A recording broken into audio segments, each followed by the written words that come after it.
नमस्कार मित्रांनो, हे बघा हा प्रश्न पालघर 2024च्या भरतीला आला होता. आता हा प्रश्न फार सोपा आहे. आता याच्यामध्ये काय दिलं आहे, 500 रुपये मुद्दलीचे दशादशे 10 दराने सरळ व्याजाने दाम दुप्पट होण्यासाठी किती वर्ष लागतील. आता बघा याच्यामध्ये मुद्दल आहे 500 रुपये, ते दाम दुप्पट होईल म्हणजे काय, ते 1000 रुपये होईल, डबल होईल. आता ही रास म्हणजे आपण जी मुद्दल म्हणजे आपण जे पैसे घेतो किंवा देतो त्याला आपण बोलतो मुद्दल, आणि रास म्हणजे जी आपण अमाऊंट एकत्रपणे परत करतो त्याला आपण बोलतो रास. आता रासचा फॉर्म्युला काय आपला, रास बरोबर मुद्दल अधिक सरळ व्याज.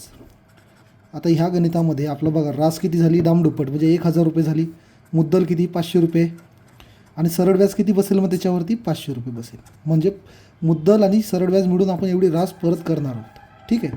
आता याच्यामध्ये आपल्याला बघा दशादशे दर 10 दिलेला आहे आणि आपल्याला विचारलं आहे की किती वर्ष लागतील दामदुप्पट होण्यासाठी. आपला फॉर्म्युला काय आहे, सरळ व्याज बरोबर मुद्दल गुणिले दर गुणिले वर्ष छेदात 100. आता येथे सरळ व्याज किती आहे 500 रुपये, मुद्दल किती आहे 500 रुपये, आणि दर दशादशे दर किती दिलेला आहे 10, आणि वर्ष काढायचं आहे त्याला आपण मानला x छेदात 100. आता बघा इथे हे सोडून घेऊ, 2 शून्य कट 2 शून्य कट, म्हणजे इथे 5 गुणिले 10 किती 50 गुणिले x, आणि इथे किती होते 500. आता एक्सची व्हॅल्यू आपल्याला काढायची आहे, त्याला एका साईडला ठेवलं म्हणजे इथे 500 भागिले 50 केलं, हा शून्य कट हा शून्य कट, 5 एके 5 5 एके 5, आणि हा शून्य म्हणजे x बरोबर किती 10. x म्हणजे काय आपल्याला काढायचं होतं वर्ष, किती वर्ष लागतील दामदुप्पट होण्यासाठी 10 वर्ष, म्हणजे ऑप्शन नंबर 3. असे प्रश्न आपल्या पोलीस भरतीला येऊ शकतात. धन्यवाद.